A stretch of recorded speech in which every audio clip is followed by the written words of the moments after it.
मैं दिवेर बोल रहा हूं। जैसा कि आप सभी जानते हैं, राजस्थान को वीरों और वीरांगनाओं की धरा कहा जाता है, क्योंकि यही वो धरा है जहां के वीरों ने अपने रेगिस्तान की इस बंजर जमीन को अपने खून से सींचा था। यही वो धरती है जहां के वीर योद्धाओं ने पानी से सस्ता अपना खून कर दिया था। इस मिट्टी ने उन योद्धाओं को जन्म दिया है जिनकी शूरवीरता की वजह से मुगलों ने 500 साल तक भारत की तरफ मुड़कर नहीं देखा था। राजस्थान की इस धरा ने अनेकों युद्ध लड़े हैं, जिसमें कई तो इतिहास में दर्ज हो गए और कई अपनी पहचान इतिहास में आज भी ढूंढ रहे हैं। इन्हीं युद्धों में से एक है दिवेर का युद्ध। मैं वही दिवेर हूं जो युवराज अमर सिंह की वीरता का साक्षी रहा है। मेरी ये आंखें गवाह रही हैं उन मुगल सेना का जिसने महाराणा प्रताप के सामने घुटने टेके। मित्रों, आप सभी ने हल्दी घाटी के बारे में बहुत सुना होगा, लेकिन मेरे बारे में शायद आप लोगों ने इतना नहीं सुना होगा, क्योंकि हमारा इतिहास सदैव एक तरफा रहा है और बाहरी आतंकियों को महान बताने में कोई कसर नहीं छोड़ी गई, और मैं भी उन इतिहासकारों की भेंट चढ़ गया। तो आज मैं आपको बता दूं, मैं वो जगह हूं 1582 में वीर शिरोमणि महाराणा प्रताप और अकबर के बीच युद्ध हुआ था, जिसमें मुगल सेना को महाराणा प्रताप ने बुरी तरह से पछाड़ दिया था। विजयदशमी के दिन मेरी छापली नामक स्थान पर लड़े गए इस युद्ध में मेवाड़ की सेना का शौर्य देखते ही बनता था। यह युद्ध एक ऐसा युद्ध था जिसमें मेवाड़ के वीरों ने मुगल सेना को अजमेर तक खदेड़ दिया था।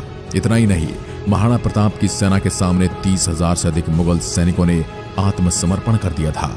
यही वजह रही कि इस युद्ध के पश्चात अकबर की सेना ने मेवाड़ की ओर कभी आंख उठाकर नहीं देखी। यह युद्ध भौगोलिक और सामरिक दोनों ही दृष्टि से बड़ा महत्वपूर्ण युद्ध साबित हुआ। प्रसिद्ध इतिहासकार कर्नल जेम्स टॉड ने मेरी धरती पर लड़े गए इस युद्ध की तुलना मैराथन युद्ध से की थी। दिवेर के युद्ध को मेवाड़ का मैराथन युद्ध कहा जाता है। विश्व प्रसिद्ध दिवेर के युद्ध में मुगल सेना की करारी हार के पश्चात अकबर बौखलाया हुआ था। वह कैसे भी करके महाराणा प्रताप को पकड़ना चाहता था, जिसमें वह आजीवन असफल रहा।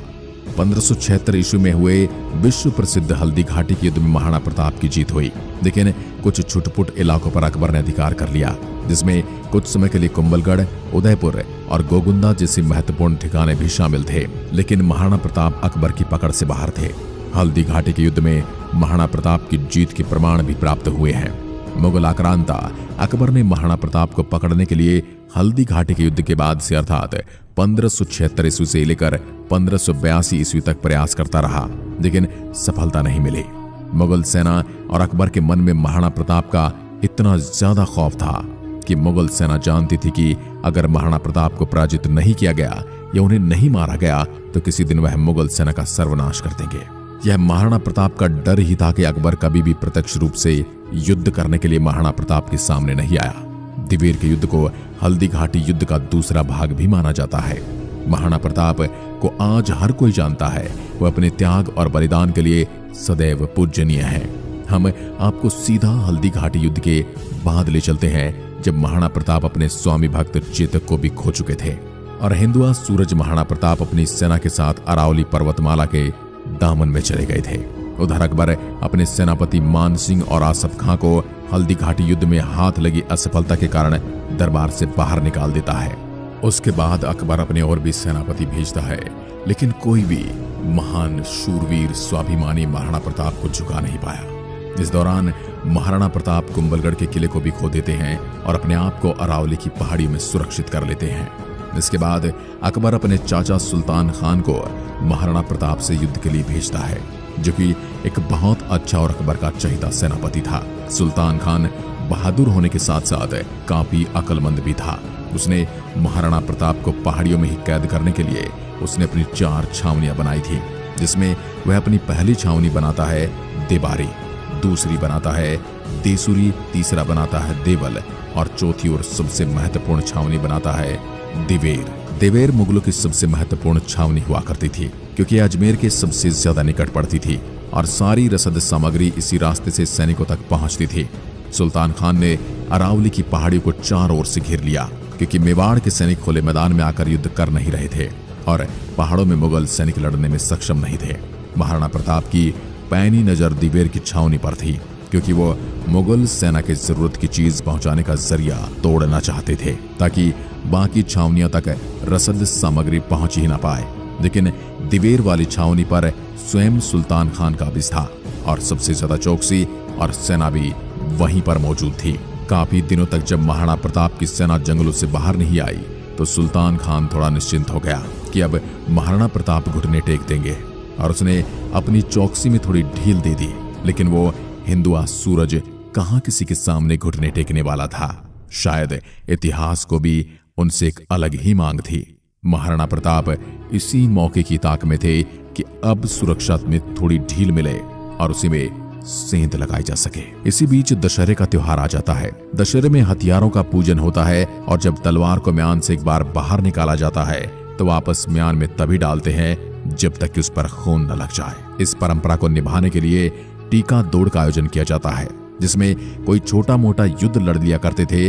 लेकिन इस बार महाराणा प्रताप ने टीका दौड़ के माध्यम से दिवेर पर आक्रमण करने की योजना बनाई। सुल्तान खान ने कभी सोचा तक नहीं था कि महाराणा प्रताप दिवेर पर आक्रमण करेंगे, क्योंकि दिवेर पर सबसे ज्यादा सेना और चौकसी थी और यह सब स्वयं उसकी देखरेख में ही था। लेकिन मेवाड़ी सूरमा कहां किसी से डरने वाले थे। सभी रणबांकुर ने अपने हथियारों में टीका लगाया और चल दिए अपनी मातृभूमि से मुगलों को खदेड़ने के लिए। 1582 में विजयदशमी के दिन अचानक से हुए इस हमले ने मुगल सैनिकों को संभलने तक का मौका नहीं दिया। इतना भयंकर हमला था कि इस युद्ध में मुगलों का एक सैनिक नहीं बच पाया। मेवाड़ी रणबांकुरे मुगलों पर ऐसे टूट पड़े जैसे भूखा शेर अपने शिकार पर टूटता है। इस युद्ध को युवराज अमर सिंह की वीरता के लिए भी जाना जाना चाहिए, जिसने इस युद्ध में ऐसी अद्वितीय वीरता दिखाई कि जिसका कोई तोड़ नहीं है। दिवेर का युद्ध अमर सिंह की बहादुरी और वीरता का चरम है। अमर सिंह ने भाला घोड़े सहित सुल्तान खान के आर पार निकाल दिया। यह दृश्य देखकर मुगल सेना में अफरा तफरी मच गई। मेवाड़ के वीरों ने चुन चुन कर मुगलों को मौत के घाट उतारा और मुगल सेना को खदेड़ते हुए दिवेर से अजमेर तक पहुंचा दिया। इस युद्ध में 30,000 से अधिक मुगल सैनिकों ने महाराणा प्रताप के सामने आत्मसमर्पण कर दिया। मेवाड़ के वीर सवार को एक ही बार में घोड़े समेत काट देते हैं। ये कहावत इस युद्ध के बाद ही प्रचलित हुई थी। इस युद्ध के परिणाम स्वरूप महाराणा प्रताप ने पुनः जावर, मदारिया, कुंभलगढ़, गोगुंदा, बस्सी, चावड़, मांडलगढ़ और मोही जैसे महत्वपूर्ण ठिकानों पर कब्जा कर लिया। इस युद्ध में महाराणा प्रताप का ईडर, बांसवाड़ा और प्रतापगढ़ जैसी रियासतों ने साथ दिया, लेकिन इसका कहीं कोई जिक्र तक देखने को नहीं मिलता। प्रसिद्ध इतिहासकार कर्नल जेम्स टॉड ने इस युद्ध को मेवाड़ का मैराथन नाम की संज्ञा दी।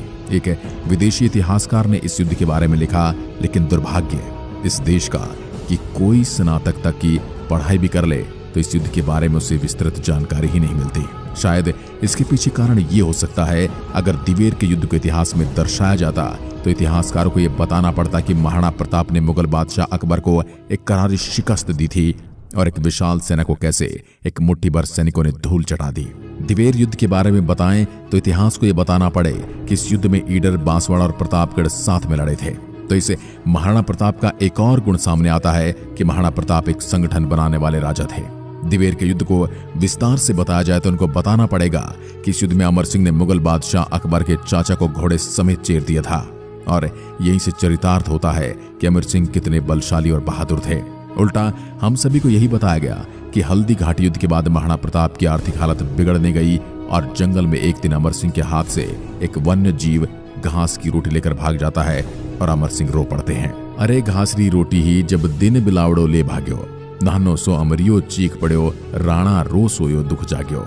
इन पंक्तियों को इतना महत्व दिया गया कि आज भी किसी सामान्य आदमी से अमर सिंह के बारे में पूछे तो उसके सामने एक अबला बच्चे की ही तस्वीर आती है। यह कन्हैया लाल सेठिया की पंक्तियां हैं जो राजस्थानी भाषा के एक पुरजोर कवि हुए।